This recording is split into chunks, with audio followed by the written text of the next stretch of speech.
Somos uma empresa que há mais de 13 anos investimos em tecnologia e capacitação para levar o supply chain da sua empresa a um outro nível. Bem-vindos à Level Group.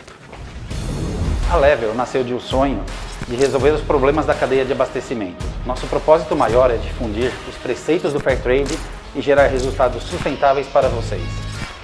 Nosso time de soluções e tecnologia é altamente especializado na transformação digital dos processos de supply chain. Você prioriza o seu negócio e nós cuidamos da gestão dos seus serviços, garantindo a continuidade e a eficiência das suas operações. Nossos profissionais são especializados e continuamente capacitados para garantir a melhor compra e o compliance da sua organização. Então, se você pensa em supply chain, a Level sempre terá uma solução para atender. Somos o One Stop Shop.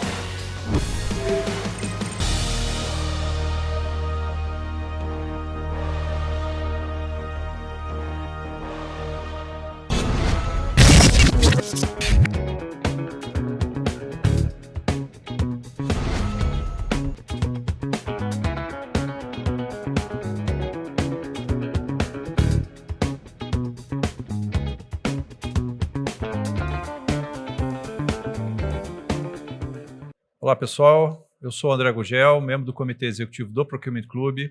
Bem-vindo a mais um Papo de Comprador. O Papo de Comprador é um programa com conteúdo relevante, com pessoas que são referência no mercado e tudo isso num papo bem descontraído para você.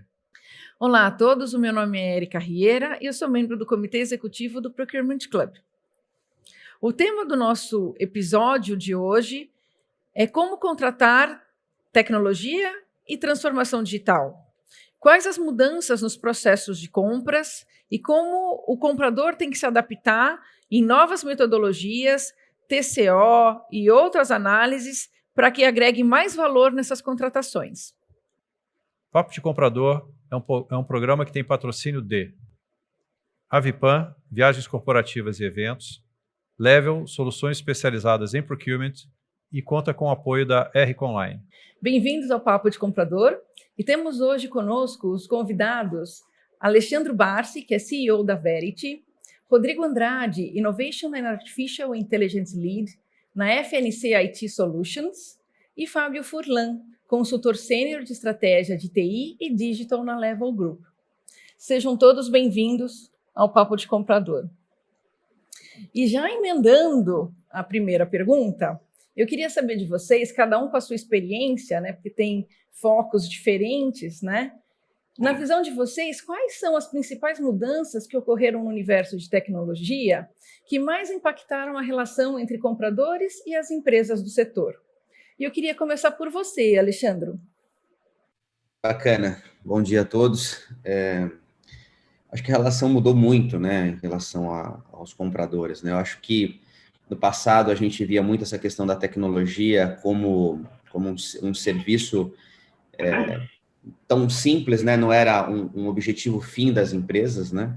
E hoje a gente vê que todas as empresas, de maneira geral, a tecnologia virou praticamente seu negócio. Eu sempre digo o seguinte, né? A gente tem clientes na nossa carteira, como uma seguradora, por exemplo, a gente diz o seguinte: a seguradora ela não vende mais seguro, né? Ela é uma empresa de tecnologia que tem seguro no seu negócio, né? Então, ou seja, todas as empresas viraram empresas de tecnologia de uma maneira. O core, a partir de agora, é tecnologia em toda e em qualquer empresa. Então, as relações mudaram, né? A tecnologia faz parte de tudo, virou um ativo super importante, né?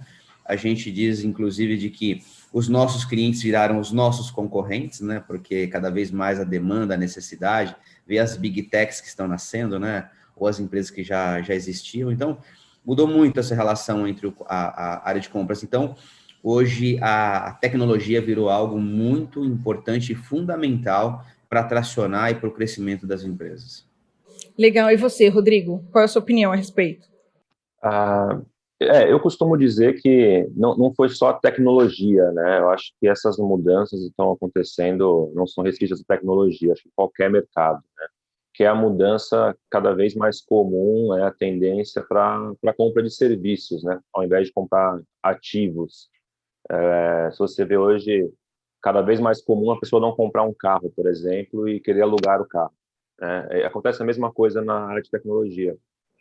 Quem está na área de compras há um pouco mais de tempo sabe que era muito mais comum antes do que hoje você, por exemplo, em tecnologia, comprar infraestrutura física, né? Comprar servidores, comprar storage, tudo que envolve um data center, ali, climatização, rack, no break. E hoje, cada vez mais, as pessoas estão comprando, né, tanto o ambiente corporativo, até como pessoas físicas, espaço na nuvem ou serviço na nuvem. Então, hoje você está deixando de comprar um ativo para comprar a nuvem. Acontecem as mesmas mudanças quando a gente fala de serviços, por exemplo, de desenvolvimento ou algo assim. Era muito mais comum você ter aquele projeto turnkey, aquele projeto que você sabe que tem início, meio e fim.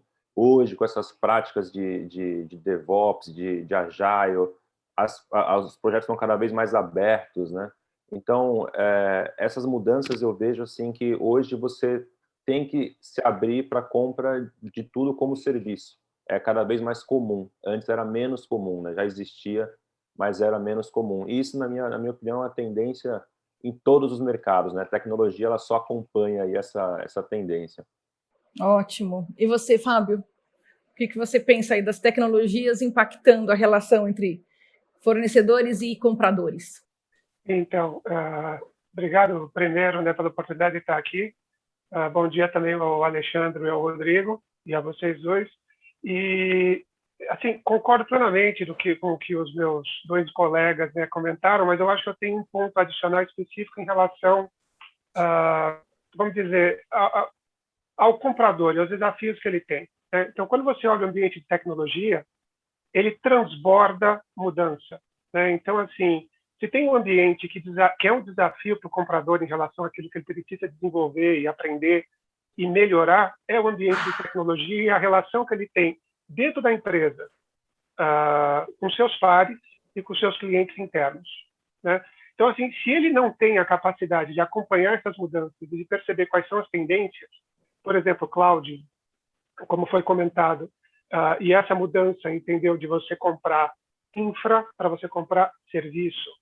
Se ele não está antenado, ele não está monitorando o que está efetivamente acontecendo, ele vai virar único e exclusivamente um comprador de preço. Né? Ele vai negociar preço, ele não vai conseguir agregar valor na cadeia. Então, do ponto de vista específico do comprador, ele precisa estar antenado nas tendências. Ele precisa também desenvolver uma melhor formação. Né? Ele precisa se colocar esse desafio. Então, assim, ele não precisa entender de física quântica, teoria das cordas, entrar nos bits e bytes, entender do negócio dos seus clientes internos. Mas ele tem que ter condição de forma profunda entender onde estão as variáveis que vão agregar valor ou não no dia a dia. E poder desafiar internamente da empresa para poder trazer esse valor agregado. Então, assim, a relação da tecnologia na mudança do mindset do comprador é fundamental. E ele precisa absorver que ele não pode simplesmente fazer mais do mesmo. Ele tem que se impor desafios e conhecimento constantemente. E eu acho que isso agrega com o que os meus colegas comentaram, porque essas mudanças impactam diretamente a forma de trabalho dele. Basicamente é isso. Bom, pessoal, nessa introdução, né, vocês falaram muito da questão, e você, Fábio, eu vou até fazer essa pergunta e começar por você, tá? Você falou muito do que o comprador precisa estar atento nessa transformação, né? O que ele tem que estar atento, né? Só que esse mundo de tecnologia, todas as categorias estão passando por muitas transformações, mas o de tecnologia especial é uma categoria que muda mais rápido, é mais perecível, né? Talvez nem tanto, eu estou falando do lado de compras, né? Existe uma mudança radical que vocês citaram aqui, que antes o cara comprava a máquina, hoje compra serviço. É um mundo completamente diferente, são skills diferentes, são coisas diferentes que ele tem que perceber para fazer uma boa negociação e ser eficiente nessa negociação. A pergunta é, como que ele se mantém atualizado? Qual é a dica, né, que vocês poderiam dar para um comprador para ele estar sempre atualizado e perceber essas mudanças, não ficar atrás da mudança, mas ficar em linha, pelo menos, né, com que essas mudanças vão demandando dele, para ele estar sempre atualizado nas negociações que eles fazem, né? Bom, eu já anunciei aqui que eu vou começar contigo, né, Fábio? Até pegando um gancho que você tinha falado. Olha, assim, a tendência que a gente está verificando hoje, ela já vem sendo falada há muito tempo. Se você, sei lá, pega um livro que já é velho, se a gente olhar hoje como Megatrends do John Naisbitt, você vai ver lá que uma das tendências que ele coloca é Rise of Technology. Então, isso já está acontecendo há muito tempo, né?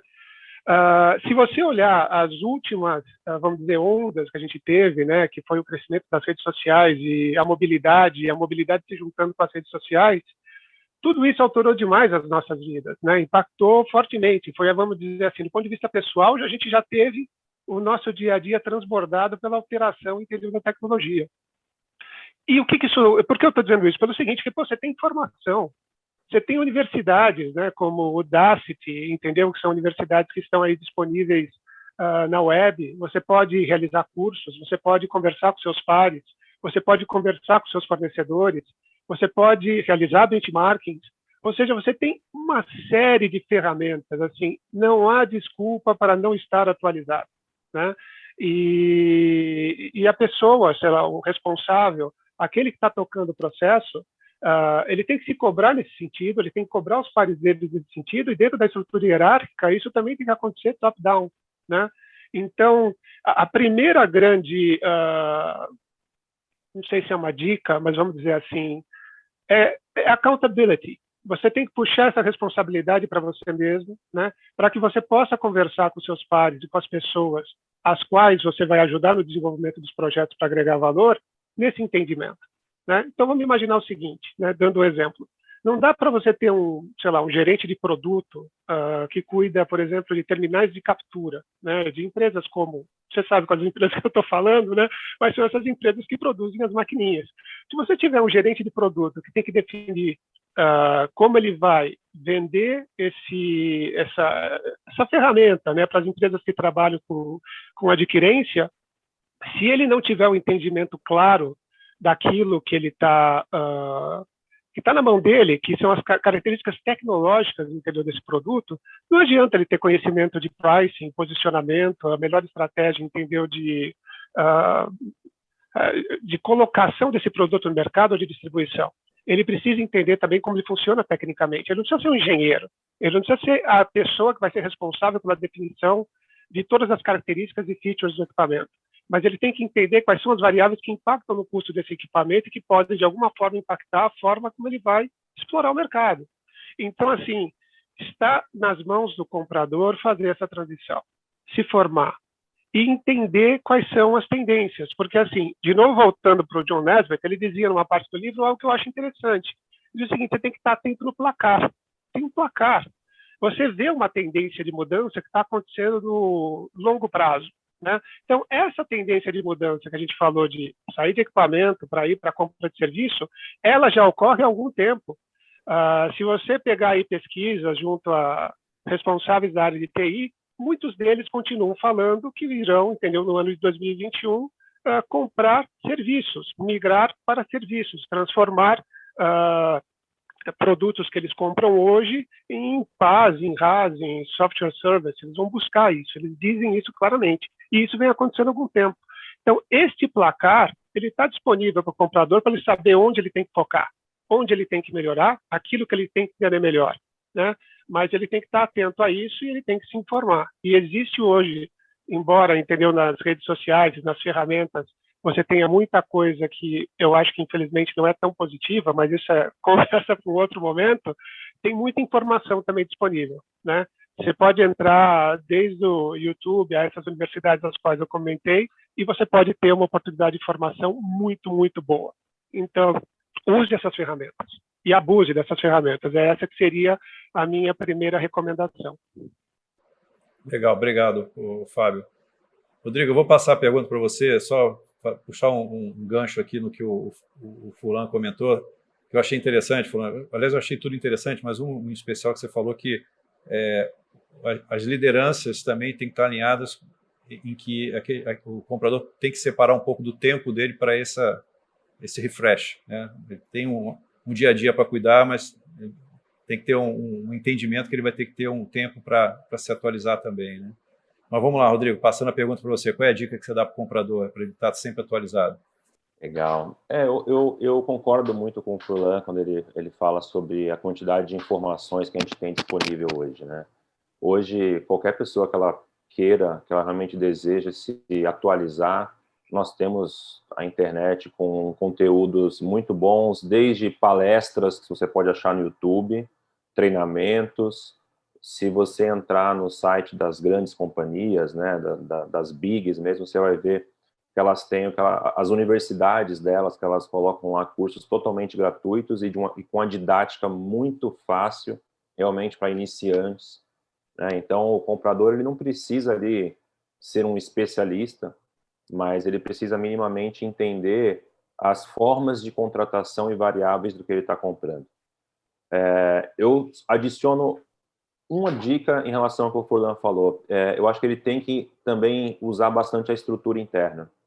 Quando você tem uma demanda acontecendo, por exemplo, né, falando de TI especificamente, a área técnica ela faz uma demanda, é importante que tenha um estreitamento na relação do comprador com a área demandante, para que ele consiga entender da área demandante quais são as variáveis, né? Quais são as variáveis, o que impacta se comprar de um jeito, se comprar de outro. A FNC, onde eu trabalho, é uma empresa que já tem 16 anos de mercado, ela trabalha com infra, trabalha com desenvolvimento, e eu vejo coisas muito engraçadas às vezes, né? Eu até comentei já em outra oportunidade com a Érica, que eu vendi um projeto de alocação de recursos certa vez. Era alocação puramente.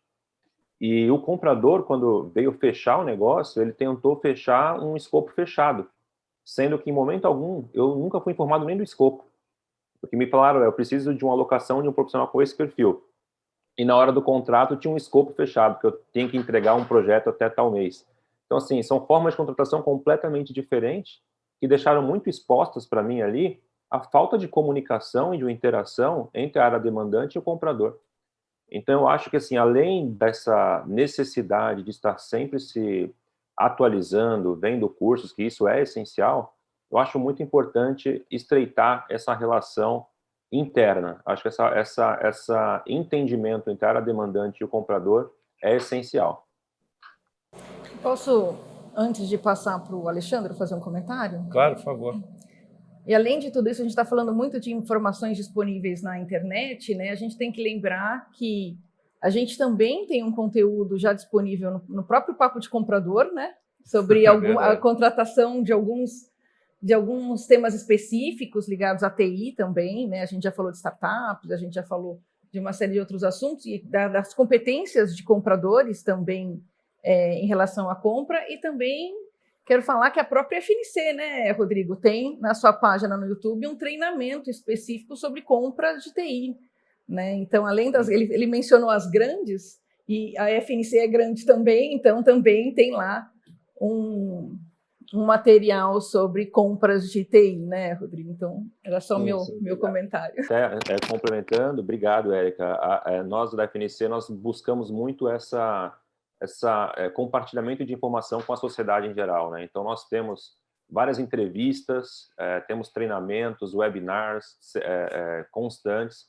Então, nós fazemos muito conteúdo rico na nossa página, nas nossas redes sociais, que seria um prazer aí para todos que pudessem olhar lá e comentar e tirar dúvidas, sugerir novos temas. É grande prazer para a gente poder compartilhar informação e nossa experiência aí com o mercado em geral. Legal. Bom, eu vou passar a pergunta para você, Alexandre, mas assim, como representante de uma empresa, né, do setor aqui, né, eu vou passar a mesma pergunta, mas eu acho que seria legal também incluir aqui um ponto que é como que você acha que o comprador, né, além de o que ele pode fazer para estar sempre atualizado, mas também no intuito de capturar o melhor que as empresas de tecnologia têm para oferecer, né? Ou seja, o setor muda, o setor oferece coisas diferentes, como é que ele se atualiza para ter sempre essa percepção de trazer o que o melhor dos fornecedores pode oferecer para cada uma dessas soluções, né? Eu queria ouvir um pouco o teu ponto de vista sobre isso. Legal. Até emendando a primeira pergunta com essa, né? Assim, uma das coisas que a gente tem mais falado até dentro da Verity é sobre cultura digital, né? As empresas têm que incluir isso dentro do seu portfólio, de alguma maneira, né? Hoje a gente não tem gente disponível no mercado que conhece essa transformação digital como deveria acontecer. A gente precisa mudar o mindset das pessoas. E o que tem a ver isso com o tema compras, né? o comprador ele tem que mudar um pouco a sua cabeça em relação a como ele compra o seu serviço agora. Mais do que você ir para o modelo, né, de sair e comprar serviços, como que você, na verdade, trabalha com fornecedores especializados a partir de agora, né? Antigamente a gente comprava, e aí é uma máxima de mercado, né, que a gente comprava tecnologia como eu comprava caneta, né? Ou seja, eu compro algo que não era meu core. Hoje, tecnologia, como eu falei na primeira parte, é o core da empresa. E como que o comprador tem que olhar agora o seu fornecedor? Como algo estratégico para o teu negócio. Então, eu não posso colocar ele dentro de uma compra de caneta. Eu preciso olhar ele, de fato, como algo estratégico, que vai somar ao meu ecossistema. A gente tem um programa que a gente faz dentro da Verity também, chamado Intalks, e que a gente entrevista executivos, né? Vários executivos de tecnologia. E a pergunta que sempre é trazida para eles é o seguinte: qual é a importância do seu fornecedor no seu ecossistema? Né? Sempre a nota é muito alta em relação a esse tema, porque de fato ele tomou um papel muito importante. A empresa ela tem que focar no teu core, naquilo que ela se propõe a fazer, e ela precisa cada vez mais de fornecedores especialistas, né? A gente não tem gente capacitada no mercado, né? A gente hoje tem uma defasagem muito grande de mão de obra de tecnologia no mercado. Então, as empresas que estão comprando a partir de agora têm que olhar para os seus fornecedores como aquele que vai se conectar ao ecossistema e que tem que estar, de fato, orientado ao crescimento, aos KPIs da empresa, né? A gente tem participado de concorrências e quando a gente tem a oportunidade de entender a nossa participação no projeto, fica muito explícito que tem algum KPI para atingir. E a gente sempre tenta se posicionar de que maneira que nós, enquanto fornecedores, conseguimos e podemos contribuir para atingir aquele KPI, e não só simplesmente ser um fornecedor de mão de obra ou um fornecedor para entregar um projeto sob medida que eles pediram naquele momento. Então, este é um pouco da mudança. E aí, qual que é a dica, né, para o comprador a partir de agora? Né? Ele tem que, de fato, olhar o seu fornecedor como algo que estratégico, né? Se eu vou vender, a gente tem um grande cliente nosso que é uma grande indústria, ele está focando no teu business, transformando, tentando criar novos negócios a partir de agora, olhando para novos negócios que podem se conectar o seu ecossistema, mas aquela base que são seus fornecedores de tecnologia, que tem tecnologia a partir de tudo, ele está buscando o quê? As empresas especializadas. Né? Como é que esse fornecedor faz? Então, o olhar que a gente tem conversado com alguns compradores olha, mostra para mim que de fato você pode me contribuir de alguma maneira com isso e qual é a sua especialização para acelerar o meu negócio. Então, a gente tem, de alguma maneira, levado isso e tem ajudado aos nossos clientes com este pensamento a partir de agora, tá? Então, acho que essa é a dica. Olhar para o teu fornecedor como algo estratégico, né? E não como alguém que só faz tirador de pedido ou que eu estou buscando um saving para reduzir um custo. O fornecedor de tecnologia, como nosso tema é transformação digital, ele é um fornecedor hoje diferenciado, que ele tem muito valor para agregar para as indústrias e para ajudar, de fato, as empresas a crescerem. Excelente. Muito bom. O que mostra, né? Se a gente fizer um compilado, né, das três respostas, vem muito a favor, né, do que a gente tem falado sempre, desde o primeiro episódio do Papo de Comprador, né, o quanto o profissional da área de compras tem se tornado cada vez mais estratégico, né, a gama de informações, a gama de conhecimentos que um comprador tem que ter, né, cada vez ficando mais complexo, mais profundo, mais integrado com os resultados da empresa, né. Muito bom. E a gente fez as duas primeiras perguntas tanto quanto genéricas, né, em relação a conhecimentos, a mudanças, e agora a gente vem com uma pergunta bastante específica, né, principalmente para você, profissional de compras que está aí na linha de frente, né, dentro dessas negociações, aprofundando os seus conhecimentos, né, em cima de tudo que acabou de ser dito aqui, que é sobre TCO, né, o Total Cost of Ownership.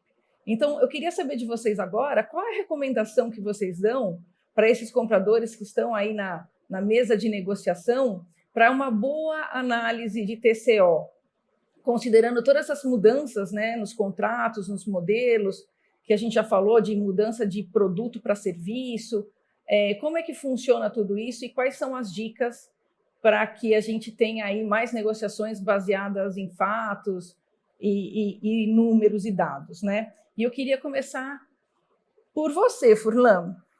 Bom,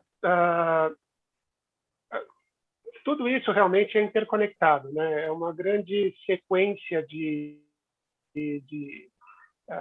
decisões que o comprador toma desde o início, principalmente em relação à informação que ele tem acesso, né? Então, assim, porque qual é o grande ponto quando você está realizando um TCO? Primeiro, você tem que olhar o que você está comparando. E hoje em dia, o que está acontecendo? Você está comparando modelos muito diferentes. Se tinha um modelo de aquisição A que trabalhava com compra, né? E você está indo muitas vezes para o modelo de aquisição B, que trabalha com contratação de serviço, que trabalha algumas vezes com terceirização, que é híbrido, né? Fica mais ou menos, você compra parte você contrata como serviço. Então, você precisa ter a capacidade de entender dentro do seu negócio quais são as variáveis que estão sendo alteradas e que você precisa considerar na análise quando você estiver saindo de um determinado ambiente, de uma determinada realidade para outra, né? Então, eu acho que o melhor é sempre a gente tentar trabalhar com exemplo. Vou pegar um exemplo bem simples, né? Tem variáveis simples, na minha opinião, para a gente poder realizar comparações. Você comprava antes de, sei lá, no varejo, personal device, né? Que são, sei lá, notebooks e celulares para os seus funcionários. E agora você, sei lá, descobriu que você tem problemas de SLA, que os notebooks quebram, você tem que ficar gerenciando numa infraestrutura paralela, como é que você vai consertar esses notebooks, aí você tem que comprar outro, você tem que repor, ou seja, você acaba tomando muito tempo da sua estrutura para poder gerenciar em facilities toda essa gama de aparelhos às quais você precisa dar conta, que você precisa prover para os seus clientes internos. E aí o que acaba acontecendo? Você percebe que talvez uma boa saída seria você transformar isso num serviço de gestão, né? Como aconteceu muito com telefonia móvel. Você coloca alguém para fazer a gestão através de um sistema do seu ambiente de telefonia móvel também, né? E aí, quando você compara esses dois modelos, essas duas realidades, você tem que ter condição de estabelecer claramente o que é que vai mudar em cada variável, né? Se antes você simplesmente comprava, você tem um custo de equipamento. Se você agora vai ter alguém gerindo, você vai ter um custo do equipamento, ele de repente vai fazer um leasing, ele de repente vai ter que avaliar o tipo de serviço que ele vai prestar, você vai ter que definir um SLA, você vai estar contratando, então você vai ter um contrato que você vai ter que realizar a gestão. Como é que você compara essas duas variáveis? Você vai ter que entender quais são as novas variáveis do seu novo modelo de contratação no leasing, por exemplo, para você poder fazer um cálculo correto, separando as realidades. Por exemplo, nesse caso, o que seria o mais correto? Você separar o que é equipamento, separar o que você está contratando de serviço para você poder compará-los de forma adequada, né? Então, muitas vezes, hoje, o que a gente encontra o desafio na hora de montar um TCO adequado é identificar corretamente as variáveis. Mas tudo isso já vem daquilo que a gente está conversando de novo desde o início. Se você não tem a informação correta, se você não tem conhecimento do mercado, das melhores práticas, se você não investiu tempo, como disse o André, dentro da sua companhia para capacitar as pessoas e para que elas pudessem entender junto a pares, através de cursos, treinamentos, ou mesmo conversando com os fornecedores, como disse o Alexandre, porque eles podem te ajudar muito numa hora dessas também, para que você consiga montar um modelo mental. Eu digo o seguinte, a expressão não é minha, mas eu gosto muito, você possa construir uma verdade de como você vai realizar essas duas comparações de forma precisa, né? Então, você precisa investir o seu tempo como comprador para construir uma verdade de qualidade, né? E muitas vezes o que a gente olha é que, pelo menos na minha percepção, o comprador se vê de uma forma muito operacional, mas ele precisa, na minha opinião, fazer o accountability do cérebro dele, né? Ele precisa entender que ele é pago para pensar. Acima de tudo, é lógico que todo profissional é pago para pensar dentro da empresa, mas a gente tem também muitas atividades operacionais. O que eu acho que acaba acontecendo muitas vezes é que o comprador se relega a uma espécie de papel em que ele não coloca realmente, entendeu, o cérebro dele para ajudá-lo a montar essas novas realidades. E para isso ele precisa desafiar, e para isso ele precisa ter informação. Então, se ele não busca informação para poder montar e identificar essas variáveis de comparação, ele vai acabar fazendo um trabalho pobre. E ele precisa entender que o cérebro dele é a ferramenta que ele vai precisar na hora de fazer uma comparação dessa, desafiando conceitos, buscando informação, querendo fazer melhor. Então, de novo, é muito operacional? Mas parte de algo conceitual antes. Não tem jeito de você construir um modelo sem antes você ter muito claro, entender o que você está buscando em cada modelo e como você vai realizar essa comparação. E a partir daí são planilhas. Então, na minha visão, é isso que ele precisa se conscientizar para fazer um bom trabalho, quando ele principalmente estiver comparando realidades completamente diferentes.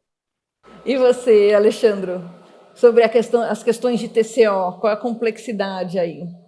Já que o Fábio já deu uma aula aí, então eu vou só seguir um pouco no que ele falou. Eu acho que, assim, tem um desafio, né, muito mais de mindset, né, dos compradores entender de que como é que eu saio desse modelo, né, pensando em hardware, né, saindo desse modelo on-premise para o modelo em cloud, né, sempre há um desafio.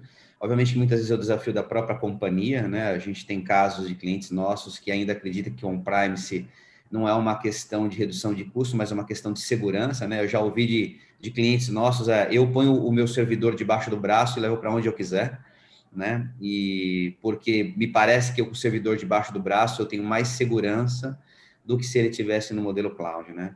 Então, eu vejo que existe uma mudança, uma conta a ser feita.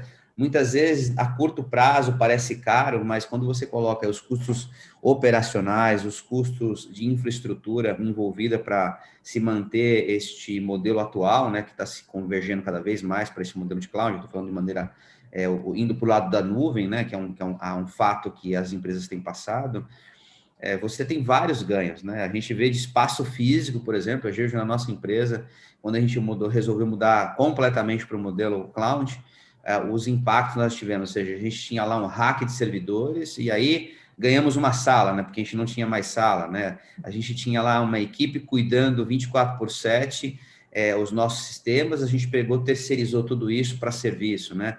Ou seja, foram os ganhos, a gente precisava aumentava de banda, aumento de memória, era um telefonema e isso estava bem resolvido, ou seja, e a gente poderia mudar para qualquer lugar, como a gente na questão da pandemia fez esse movimento, né, mudou para vários lugares ao mesmo tempo, e só houve ganho. Então, este modelo é um modelo para negociar com as empresas, há ganho sim, o TCO, ele se mostra um bom resultado, e ele traz aí, de fato, na conta, um ganho a médio prazo, de um retorno bem positivo, de custos que a empresa está tendo e que, de repente, ela acha que aquilo é necessário e às vezes não é. Excelente. E você, Rodrigo, quais são as suas dicas? Eu concordo aí com meus colegas falaram. Eu reforço o que eu respondi na pergunta anterior, né? Eu acho que precisa de um estreitamento nessa relação entre a área demandante e o comprador, e também os fornecedores, até para que o comprador consiga entender do projeto, a importância do projeto, a importância do nível de serviço daquele projeto, a importância da disponibilidade daquele ambiente. Quando a gente fala, por exemplo, de modelo SaaS ou contra o modelo on-premise, coisas assim, muitas vezes pode até parecer que é mais vantajoso para a empresa ter ali, como o Alexandre falou, o servidor embaixo do braço. Tem muita empresa, muito comprador que, de repente, fazendo a comparação de uma forma mais rasa, pode ter esse entendimento, né? Mas esquece ali que tem custo operacional de pessoas administrando, custo com data center, com climatização, troca de peça, depreciação, enfim, tem uma série de licenciamento de software, tem uma série de outros custos envolvidos que muitas vezes a nuvem ela se mostra muito mais vantajosa. E tem um custo que é quase que imensurável, né? Você pega, por exemplo, vamos citar aqui, nós atendemos muito a área de varejo, né? Então, a área de varejo, por exemplo, ela tem ali uma constante em uso e, de repente, tem uma data comemorativa, um Black Friday, algo assim, que dê um pico de uso e ela tem que estar ali, disponível. Não pode ter problema de performance, não pode cair. E quando você usa nuvem, nessas épocas é muito fácil você aumentar a sua capacidade computacional e baixar quando você não precisa mais. Quando você está com um modelo dentro de casa, isso é muito difícil. Ou você tem que comprar algo muito superdimensionado para conseguir manter. Então, as facilidades que a nuvem traz, elas podem ser muito maiores do que simplesmente o modelo, né? O modelo de contratação. Então, eu acho, mais uma vez, que é muito importante que o comprador entenda tudo que está, as variáveis, né, que permeiam ali essa decisão entre comprar, por exemplo, um modelo em nuvem, ou comprar como serviço, ou comprar como on-premise, né? Eu acho que é esse o caminho, é conseguir colocar no papel ou na planilha tudo que envolve, todos esses custos que envolvem custos que permeiam ali, né? Como eu falei, custo de licenciamento, climatização, pessoas envolvidas para administrar ambiente e licenciamento de software, disponibilidade. Realmente é um custo, tem muitos custos escondidos, né? Então acho que tudo isso tem que ser colocado em consideração na hora da decisão. Eu queria fazer só um comentário, né, Rodrigo, em cima do que você falou, e fazendo um fechamento desse ponto, que é assim, eu acho que a grande dificuldade é ter base de dados para fazer uma conta bem feita, né? Você falou, por exemplo, uma série de coisas aqui, custo do facility, energia elétrica, até a água que você consome no sistema de refrigeração, que entra na conta, pessoa para fazer manutenção, software. Às vezes você tem um REC que tem várias aplicações dentro do REC, e você fala, estou tirando uma, mas as outras ficam no primeiro momento, não consigo baratear tanto. Você tem uma aplicação que ocupa um REC inteiro, você foi para o cloud, é muito fácil fazer a conta, é um REC a menos com aquela penca de servidor. Não necessariamente é assim. Então, assim, torna-se muito complexo, às vezes, fazer a conta em função da quantidade de variáveis. Eu acho que uma das dificuldades que eu colocaria aqui como um item adicional é justamente ter uma base de dados confiável para montar essa planilha com todos os elementos de conta, né, de fazer conta, né? Enfim, nem sempre a conta é fácil, né? Tem dados espalhados pela casa toda para você juntar tudo e fazer um TCO bem feito. É bem complicado. E eu completaria seu comentário, você tem toda a razão, André, assim, mas o importante é começar, né? Sim. O importante é começar a cavocar essas informações, porque a gente sabe que é difícil num primeiro momento, né? Depois a gente vai, na primeira contratação está difícil, na segunda renovação ou a segunda RFP a gente já tem um pouco da experiência e vai melhorando e assim vai, né? Aí vai pegando experiência tanto do comprador quanto até das áreas envolvidas em garimpar aquelas informações para poder passar, né? Tem que dar o primeiro passo, tem que romper essa barreira. E né? o mais importante, né? Tem muitas empresas que vão para a nuvem, mas mais até para uma decisão operacional que vem de TI, e às vezes a área de compras não ajuda, até por falta de ou pessoal qualificado, ou dados e informação, para embasar essa decisão como acertada. E às vezes é muito mais uma decisão estratégica da companhia de fazer essa migração do que propriamente uma questão de uma análise TCO profunda, né? Exatamente. Porque realmente é muito complicado, é difícil fazer. Dependendo do tamanho da empresa, né? Fala, Fábio. André, se você me permite só fazer um comentário. Não, o controverso aqui é permitido, cara. Pode discordar, fica à vontade. Não é nem o controverso, porque eu concordo com o que você falou. Mas, assim, o que você falou é muito mais a regra do que a exceção, né? Justamente por isso. Se você olhar, quando a gente fala com os nossos clientes, a falta de informação é triste algumas vezes, né? Então, na hora de você montar realmente o TCO, você precisa da informação. Então, isso simplesmente aumenta ainda mais a responsabilidade do comprador, né? É lógico que uma empresa ela tem definições estratégicas dela e não dá para ele, entendeu, virar o Policarpo Quaresma gritando ali no meio, tentando ir avante contra os moinhos de vento sozinho ou coisa semelhante.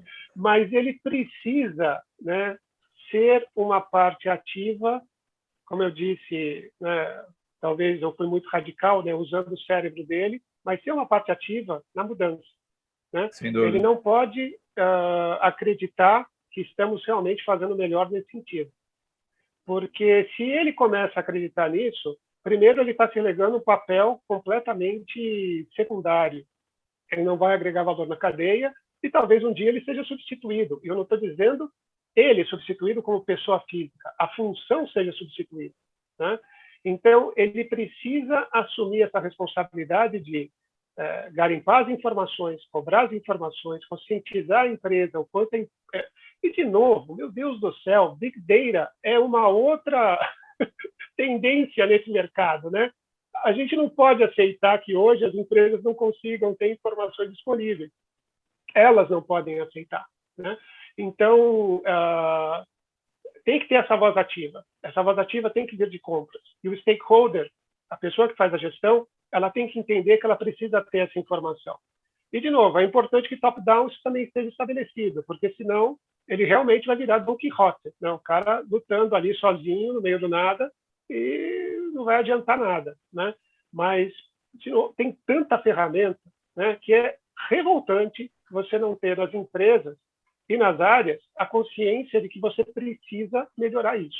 Mas eu concordo com você. Hoje em dia a gente está numa situação, na maioria das empresas, infelizmente, triste nesse sentido. Não se dá a importância necessária para a gestão da informação na hora de você tomar uma decisão. Bom, vocês estão cheios de gás aí, mas a gente vai ter que fazer um break aqui, né, Érica? Terminando aí essa primeira parte dessa conversa. A gente vai continuar na semana que vem, né, com esse assunto. A gente entende aí que o assunto tem muito mais para falar ainda, né, Érica? Na segunda parte, né, tem muita coisa boa para vir. Bom, você que está acompanhando a gente, você sabe, né, ativa lá o sininho do YouTube para vocês já serem notificados dos próximos episódios. Aproveita para compartilhar com seus amigos e visita a nossa biblioteca lá de episódios já publicados, ok? Pessoal, até semana que vem com a continuação desse bate-papo aqui. Vem muita coisa interessante por aí. Até semana que vem. Tchau, tchau.